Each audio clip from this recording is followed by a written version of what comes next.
Kalatoumi Abdelhadi, votre invitée ce matin, est la vice-présidente en charge du développement économique et de la coopération décentralisée. Mesdames, bonjour.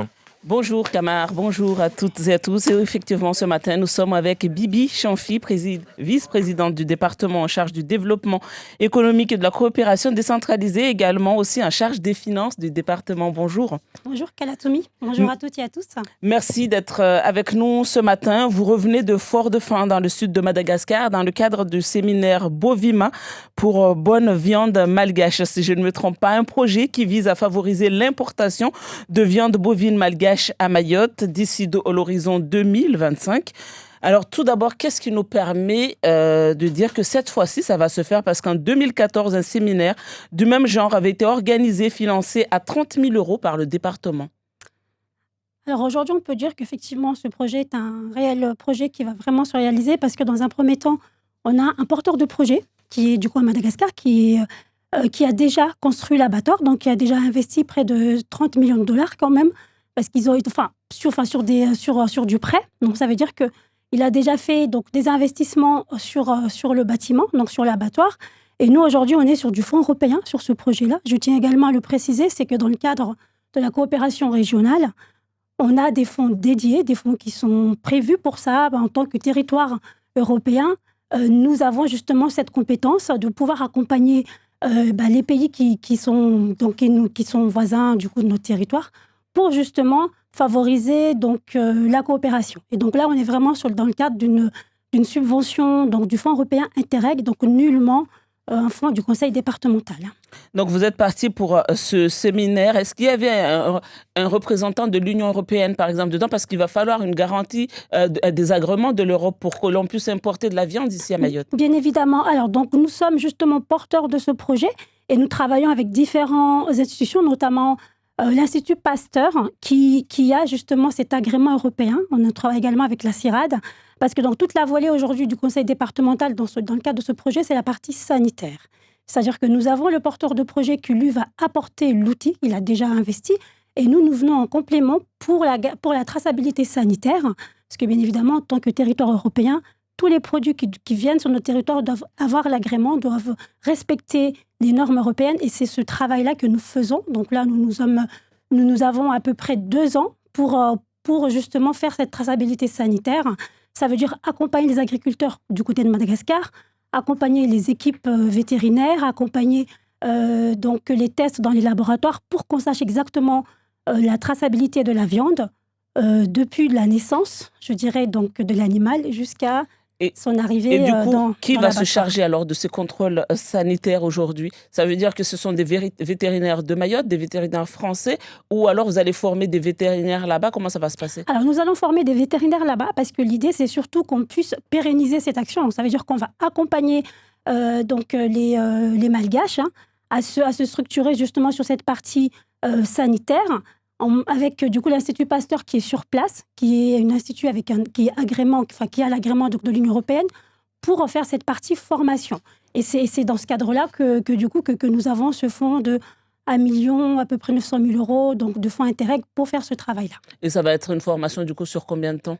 Alors, on est quand même parti sur du long terme. Donc d'abord, pour qu'on puisse sortir les premières viandes, on est sur à peu près 2 ans. Et après, derrière, on sera quand même sur un accompagnement sur du long terme. Parce que ce fonds européen, il ne va pas s'arrêter là, mais il y a toujours la programmation qui va arriver donc, au canal du Mozambique sur les 5 prochaines années, où on va encore mettre de l'argent pour pouvoir pérenniser cette structuration de viande. Alors, le respect de la chaîne du froid, on sait que Madagascar, il y a souvent de délestage, de coupures d'électricité. Est-ce que tout ça, ça va être respecté? Comment on va s'assurer que ça sera respecté? C'est tout le travail qu'on fait, parce que notamment dans la construction de cet abattoir, il y a également la partie chaîne de froid, et qui a été respectée aussi, parce que nous avions, nos cahiers de charge, quand le porteur de projet a fait sa construction, il a répondu du coup à un certain nombre de cahiers de charge. Et là, déjà, dans le bâtiment, il y a déjà cette réglementation qui est respectée. Et après, nous avons également, lors de cette séminaire également, nous avons visité le port de Fort-Dauphin pour justement nous assurer que au port également, il y a les infrastructures qui seront là. Et puis après, ça fera partie donc de la mission de l'Institut Pasteur qu'on a justement conventionné avec eux pour faire ce travail-là sur le terrain. Et il y aura, l'Europe en tout cas viendra pour vérifier. Et tant qu'on n'aura pas l'agrément, je tiens vraiment à être claire, tant qu'on n'aura pas l'agrément, on ne pourra pas faire venir de la viande de Madagascar vers un pays de l'Union européenne. Et du coup, normalement, l'agrément, on l'aura quand? Alors là, on se donne en termes donc, de timing selon le travail qu'on a vu sur le terrain, on se dit à peu près d'ici 2 ans. Donc là, c'est vraiment le temps d'aller constituer un panel d'agriculteurs. On va partir sur un nombre qui sera réaliste pour les accompagner, faire le suivi vétérinaire donc des bêtes. Et c'est aussi bien du bovin, de l'ovin que du caprin. Donc on ne part pas que sur du bovin, mais c'est donc toute viande confondue, pour pouvoir justement avoir un groupement donc, de cheptels qui sera suffisant, quantité suffisante pour pouvoir derrière faire l'importation. Quand on vous écoute, alors on se dit, il est beau ce projet, finalement, on va avoir de la viande qui nous vient d'à côté, qui ne vient pas du Brésil comme c'est le cas actuellement. Mais comme je l'ai dit tout à l'heure, le projet ne date pas d'aujourd'hui. On en a entendu parler en 2014. On nous disait qu'en 2017, on aurait eu de la viande malgache à Mayotte. Ça ne s'est pas fait. Et qu'est-ce qui nous dit que cette fois-ci, réellement, ça va se faire? Vous nous dites l'horizon 2025, mais on connaît aussi l'instabilité politique qu'il peut y avoir à Madagascar.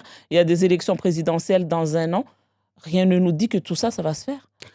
Alors, comme je l'avais également dit, c'est que là, on a un projet qui a été déposé en 2020. Donc, je ne peux pas vous dire ce qui a été fait auparavant, s'il y a eu des projets ou pas. En tout cas, là, on est vraiment sur un projet concret parce qu'on a eu les fonds européens en 2020. Le projet a démarré, là, sur ce projet-là. Donc, c'est porté par la direction des ressources terrestres et maritimes, donc la DERTEM.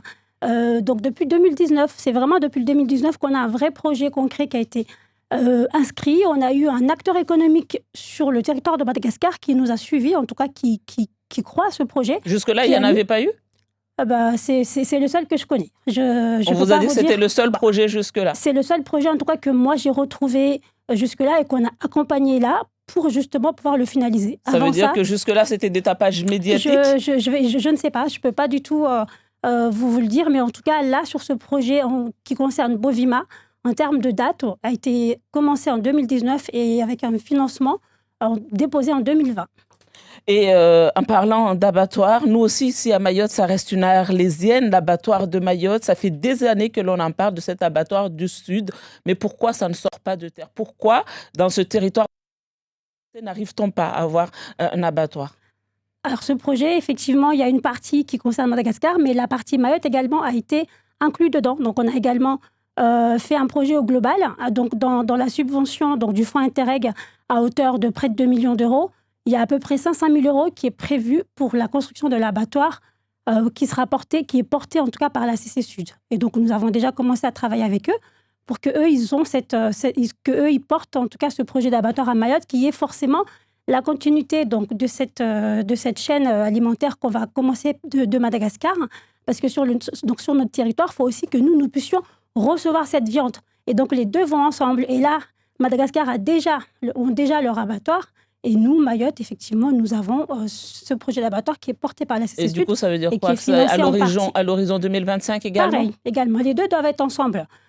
Donc, la partie structuration qu'on fait actuellement, donc la partie vraiment sanitaire, je tiens vraiment à le souligner parce que la partie sanitaire, c'est vraiment ce qui va déclencher derrière l'importation de la viande pour venir sur notre territoire. Et nous, il faut aussi que on soit prêts à accueillir cette viande par donc l'abattoir de la CC Sud.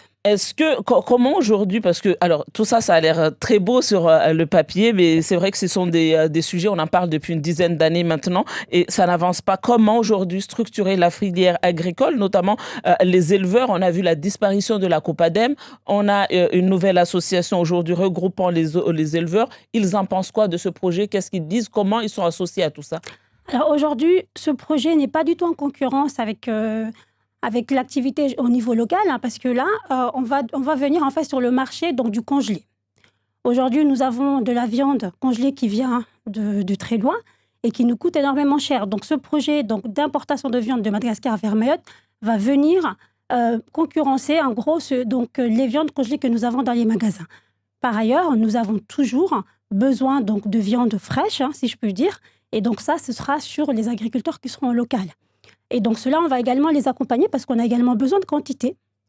Nous avons lancé un appel à projet, en tout cas, nous avons délibéré en février pour justement retenir une structure qui pourra accompagner ces agriculteurs.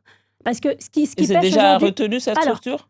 Pas encore. Donc là, justement, nous attendons à ce que les structures viennent candidater pour qu'on puisse choisir. Alors, avons... le projet ça a été lancé en février. Jusqu'alors, il n'y a pas eu de... Alors, parce que du coup, donc, la plateforme administrative n'a pas encore été ouverte pour qu'on puisse lancer le projet. Mais là, l'appel à projet, on l'a déjà délibéré. Il suffit juste que maintenant, on le lance. Donc, ça n'a pas encore été lancé, ce projet. Lancé, mais on va le lancer là d'ici en tout cas la fin de l'année pour qu'on puisse retenir une structure qui va accompagner les porteurs de projets. Dans un deuxième temps, nous avons également délibéré en septembre 2022 où on a octroyé à peu près de 500 000 € d'aide aux agriculteurs, justement, qui ont déjà monté des dossiers. Donc, ceux-là, ils ont déjà monté leur dossier pour qu'ils puissent moderniser leur exploitation. Et beaucoup ont pu, justement, poser leur candidature?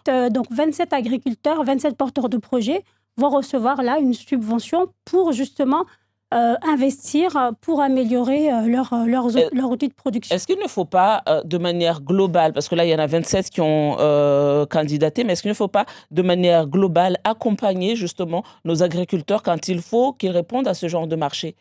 C'est justement d'où cet appel à projet pour retenir une structure d'accompagnement. Donc, c'est du même style que la BGE, par exemple, aujourd'hui, qui accompagne les entreprises. Donc, on veut également qu'il y ait une structure d'accompagnement spécialement pour les agriculteurs, parce qu'effectivement, on est dans le besoin parce qu'on sait qu'ils ont besoin justement d'être portés. La partie financement est quand même un volet très, très important. Aujourd'hui, si on veut prétendre aux fonds européens, si on veut prétendre à des subventions, il faut pouvoir apporter l'apport financier qui n'est pas forcément évident du fait que la bancarisation, aujourd'hui, les banques ne suivent pas forcément les projets agricoles.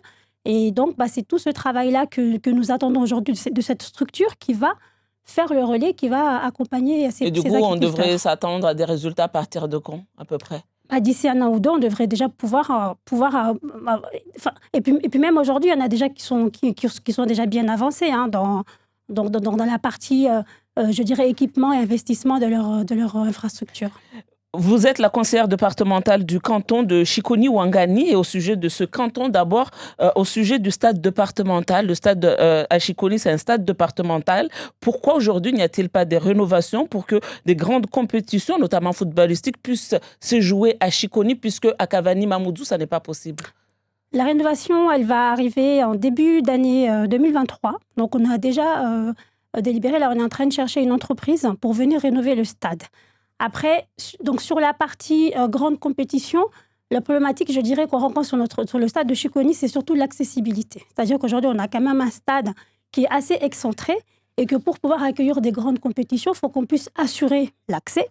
Excentré comment? C'est-à-dire, par rapport à l'accès, on a juste une seule voie qui rentre par Cavani, qui ressort... par le plateau. Par le plateau. Et ce n'est absolument pas suffisant aujourd'hui. Je pense que Et on ne peut pas ouvrir de l'autre côté vers le foyer? C'est d'où justement aujourd'hui le projet, c'est-à-dire que le projet du stade va derrière nécessiter à ce qu'on puisse ouvrir également des axes pour permettre aux sportifs, à nous tous, de pouvoir accéder à ce stade, de pouvoir se garer, parce que les places de parking également sont importantes.